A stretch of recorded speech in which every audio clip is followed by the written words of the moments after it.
You are never too young to lead. You are never too young to do what you actually believe in. We keep saying that the future belongs to the young. It only belongs to you if you take it. From what I have seen, you young people are going to change the world, and you have to be the change that you want to see. What kind of leadership can I give? If I have a role to play, where do I start? Do I start with leading change in myself, in my community? What does it take to start with myself? Will it make a difference?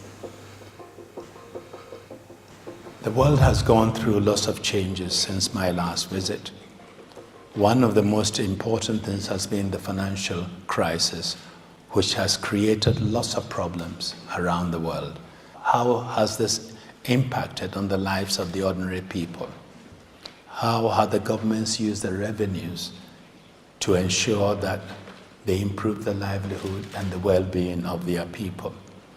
Have we invested the revenues in education, in health, in infrastructure, and areas that will really benefit the people?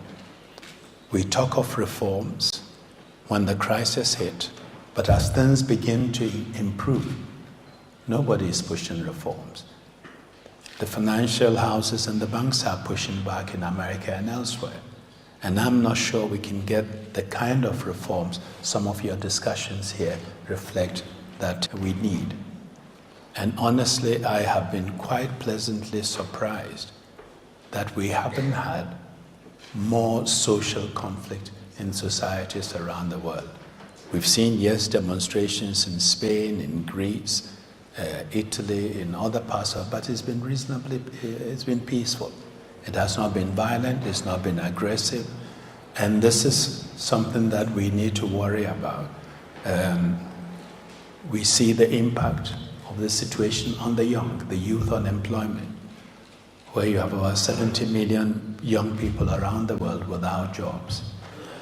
And when people are out of the job market for a year or so, they sometimes lose the habit of working, and it's extremely difficult for them to get it back. And yet we have situations where most governments, when they are putting together economic plans, focus on interest rates, growth rates, the GDP you refer to, and inflation. Very few governments ask themselves specifically the question, what can we do to create jobs for the young people? What do we do for our young ones? Are we giving them the right type of education? Are we preparing them for the world beyond university walls? We're giving them this education and degrees. Degrees for what? Would we be better off giving them vocational training, where they can do things, so that if they leave the university, they leave school and they cannot find jobs, they create their own companies, they create jobs and team up and employ each other. We tend to look at the big corporations for jobs, but the jobs are created by the small and medium-sized companies. That's where the jobs come from. And if we can encourage and support these young people to be able to do that, we may be able to resolve our problems. So we have, in many countries, we have a huge youth bulge where these young people could be an asset if we train them, prepare them, and use their energy.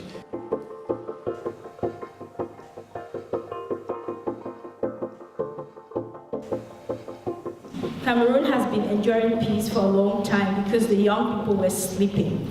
Now that we are aware of what is happening and we have decided to leave our comfort zones to stand up for our rights, we are being killed, we are being tortured. What should we do?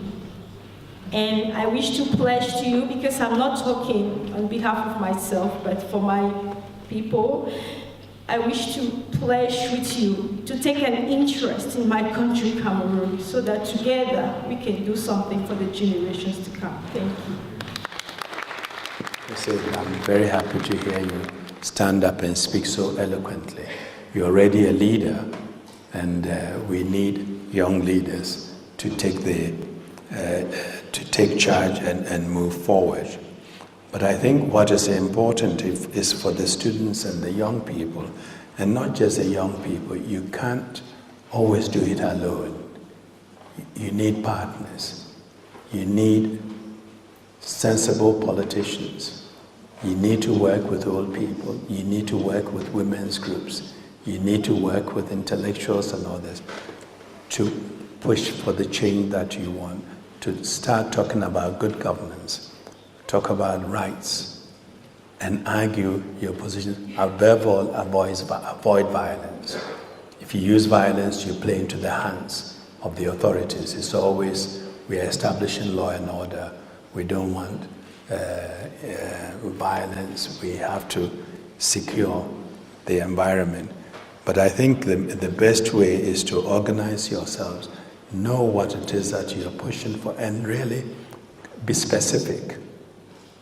Ask for specific things that you can push and embarrass the politicians to act upon.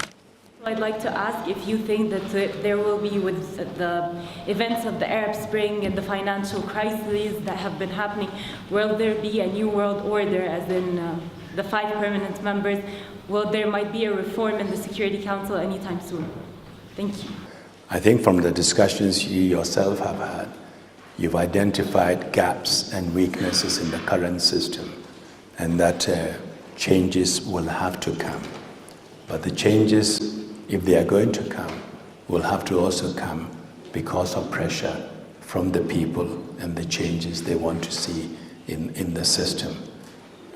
Often people in authority tend to be comfortable and tend to accept the status quo. Most of them keep saying, this is what we do. Very few leaders ask themselves the question that they should ask all the time. What should we be doing? Not this is what we do, or this is what we've always done.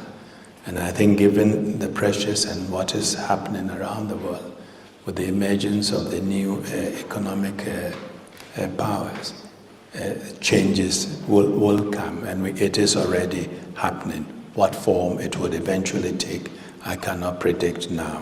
My question, sir, to you is, I would like to take back some hope from you, from your vision of the world for young entrepreneurs. And I would like to understand that there is hope despite the financial crisis and despite what is going on. And if you could give me that hope. I speak a lot to young people. In fact, I have a program. It's Kofi Annan Dialogue Line with young people. Yesterday we discussed elections and democracy. The previous topics have been young people and leadership and other topics. And I've been really fascinated and encouraged by the enthusiasm and energy of these young people. And the young people today are not only determined to participate, determined to organize themselves politically, to have an impact, determined to go out as young entrepreneurs and take their own destiny in hand. All that they are asking for is a bit of help, advice, financing for them to be able to go out on their own. And so the question of giving them the support they need, giving them financial access to finance, management advice, and they are innovative and creative, they will get it done. What I believe the young people should do is not sit back and say that we are young, we are going to wait till a certain age. You are never too young to lead. You are never too young to do what you actually believe in. We keep saying that the future belongs to the young. It only belongs to you if you take it, if you become engaged, if you act at whatever level that you can. So I would encourage you as a young person to go ahead and do, and there are lots of old men like me and women too, who are encouraging you and are supporting you. So just get it done, but do it strategically. As we discussed this morning, you have a tool where you can share information through the social networks and all that, but realize it's only a tool and be very focused on what it is that you want, how you put pressure on the political leaders to move issues of concern to higher up the political agenda. And I think from what I have seen, you young people are going to change the world, and you have to be the change that you want to see. What did you want to be when you were a boy? And secondly, what should we teach a 10-year-old? What skills will they need in 2030? Thank you. When I was 10 years old, I was clueless. I'm not one of those people who had dreams, who at the age of 10 or 12 knew he wanted to be Secretary General or President. I think a 10-year-old, you have to try to teach them to accept differences, to accept diversity, to tell them things around them change, not to get them to believe that there's constancy and stability around, because if you learn to accept change, I think somebody used the word fluid. We live in a fluid and ever-changing world. And I think preparing the young for that and introducing them to diversity will be an important aspect. Thank you.